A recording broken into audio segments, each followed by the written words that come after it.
Shalom, perkenalkan nama saya Asaryani Datu Karua, Prodi Teologi Kristen, Institut Agama Kristen Negeri Toraja.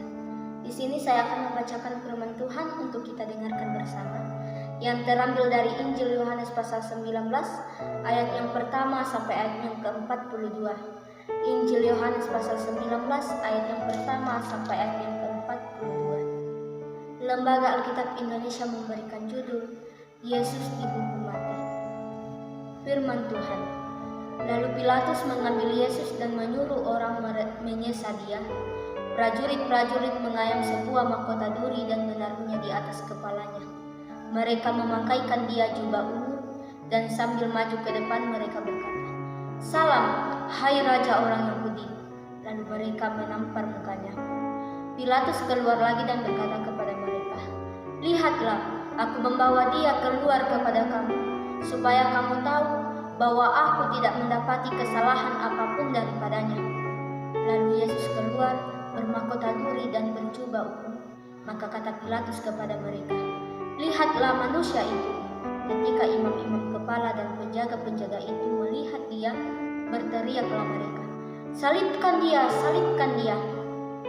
Kata Pilatus kepada mereka, "Ambil dia dan salibkan dia, sebab aku tidak mendapati kesalahan apapun padanya." Jawab orang-orang Yahudi itu kepadanya, "Kami mempunyai hukum dan menurut hukum itu ia harus mati, sebab ia menganggap dirinya sebagai anak Allah." Kata Pilatus mendengar perkataan itu, bertambah takutlah ia, lalu ia masuk pula ke dalam gedung pengadilan dan berkata kepada Yesus, "Dari manakah asalmu?" Tetapi Yesus tidak memberi jawab kepadanya. Maka kata Pilatus kepadanya, "Tidakkah engkau mau bicara dengan aku?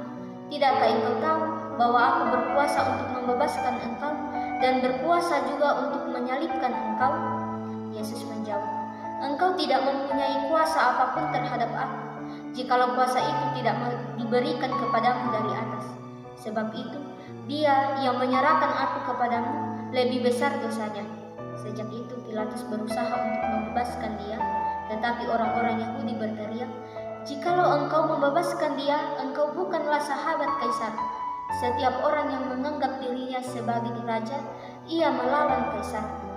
Ketika Pilatus mendengar perkataan itu, ia menyuruh membawa Yesus keluar dan ia duduk di kursi pengadilan di tempat yang bernama Litostrotos, dalam bahasa Ibrani Gabata. Hari itu ialah hari persiapan Paskah, kira-kira jam 12. Kata Pilatus kepada orang-orang Yahudi itu, "Inilah rajamu." Maka berteriaklah mereka, enyahkan dia, salibkan dia." Kata Pilatus kepada mereka, "Haruskah aku menyalibkan rajamu?" Jawab imam-imam kepala, "Kami tidak mempunyai raja selain daripada Kaisar." Akhirnya Pilatus menyerahkan Yesus kepada mereka untuk disalibkan. Mereka menerima Yesus. Sambil memikul salibnya, ia pergi keluar ke tempat yang bernama tempat tengkorak, dalam bahasa Ibrani Golgota. Dan di situ ia disalibkan mereka, dan bersama-sama dengan dia disalibkan juga dua orang lain, sebelah menyebelah Yesus di tengah-tengah. Dan Pilatus menyuruh memasang juga tulisan di atas kayu salib itu, bunyinya, "Yesus orang Nazaret, Raja orang Yahudi." Banyak orang Yahudi yang membaca tulisan itu, sebab tempat di mana Yesus disalibkan letaknya dekat kota, dan kata-kata itu tertulis dalam bahasa Ibrani, bahasa Latin, dan bahasa Yunani. Maka kata imam-imam kepala orang Yahudi kepada Pilatus, "Jangan engkau menulis Raja orang Yahudi, tetapi bahwa ia mengatakan, 'Aku adalah Raja orang Yahudi.'" Jawab Pilatus, "Apa yang kutulis tetap tertulis." Sesudah prajurit-prajurit itu menyalibkan Yesus, mereka mengambil pakaiannya lalu membaginya menjadi 4 bagian, untuk tiap-tiap prajurit 1 bagian, dan jubahnya juga mereka ambil. Jubah itu tidak berjahit, dari atas ke bawah hanya 1 tenunan saja. Karena itu mereka berkata seorang kepada yang lain, "Janganlah kita membaginya menjadi beberapa potong, tetapi baiklah kita membuang undi untuk menentukan siapa yang mendapatnya." Demikianlah hendaknya supaya genaplah yang tertulis dalam kitab suci, "Mereka membagi-bagi pakaianku di antara mereka, dan mereka membuang undi atas batu. Hal itu telah dilakukan prajurit-prajurit itu, dan dekat salib Yesus berdiri ibunya dan saudara ibunya Maria, istri Klopas, dan Maria Magdalena. Ketika Yesus melihat ibunya dan murid yang dikasihinya di sampingnya, berkatalah ia kepada ibunya, "Ibu, inilah anakmu." Kemudian katanya kepada muridnya, "Inilah ibumu." Dan sejak saat itu murid itu menerima dia di dalam rumahnya. Sesudah itu, karena Yesus tahu bahwa segala sesuatu telah selesai, berkatalah ia, supaya genaplah yang ada tertulis dalam kitab suci, "Aku haus." Di situ ada suatu bekas penuh anggur asam.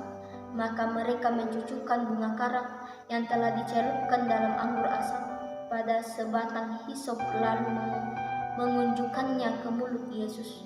Sesudah Yesus meminum anggur asam itu, berkatalah ia, "Sudah selesai." Lalu ia menundukkan kepalanya dan menyerahkan nyawanya. Karena hari itu hari persiapan, dan supaya pada hari Sabat mayat-mayat itu tidak tinggal tergantung pada kayu salib, sebab Sabat itu adalah hari yang besar, maka datanglah orang-orang Yahudi kepada Pilatus dan meminta kepadanya supaya kaki orang-orang itu dipatahkan dan mayat-mayatnya diturunkan. Maka datanglah prajurit-prajurit lalu mematahkan kaki orang yang pertama dan kaki orang yang lain yang disalibkan bersama-sama dengan Yesus. Tetapi ketika mereka sampai kepada Yesus dan melihat bahwa ia telah mati, mereka tidak mematahkan kakinya, tetapi seorang dari antara prajurit itu menikam lambutnya dengan tombak, dan segera mengalir keluar darah dan air. Dan orang yang melihat hal itu sendiri yang memberikan kesaksian ini, dan kesaksiannya benar, dan ia tahu bahwa ia mengatakan kebenaran, supaya kamu juga percaya. Sebab hal itu terjadi supaya genaplah yang tertulis dalam kitab suci, "Tidak ada tulangnya yang akan dipatahkan." Dan ada pula nas yang mengatakan, "Mereka akan memandang kepada dia yang telah mereka tikam." Sesudah itu Yusuf dari Arimatea, ia murid Yesus, tetapi sembunyi-sembunyi karena takut kepada orang-orang Yahudi, meminta kepada Pilatus supaya ia diperbolehkan menurunkan mayat Yesus. Dan Pilatus meluluhkan permintaannya itu, lalu datanglah ia dan menurunkan mayat itu. Juga Nikodemus datang ke situ. Dialah yang mula-mula datang waktu malam kepada Yesus. Ia membawa campuran minyak murut dengan minyak gaharu, kira-kira 50 kati beratnya. Mereka mengambil mayat Yesus, mengapaninya dengan kain lenan dan membubuhinya dengan rempah-rempah menurut adat orang Yahudi bila menguburkan mayat. Dekat tempat di mana Yesus disalibkan ada suatu taman, dan di dalam taman itu ada suatu kubur baru yang di dalamnya belum pernah dimakamkan seseorang. Karena hari itu hari persiapan orang Yahudi, sedang kubur itu tidak jauh letaknya, maka mereka meletakkan mayat Yesus ke situ. Demikianlah firman Tuhan.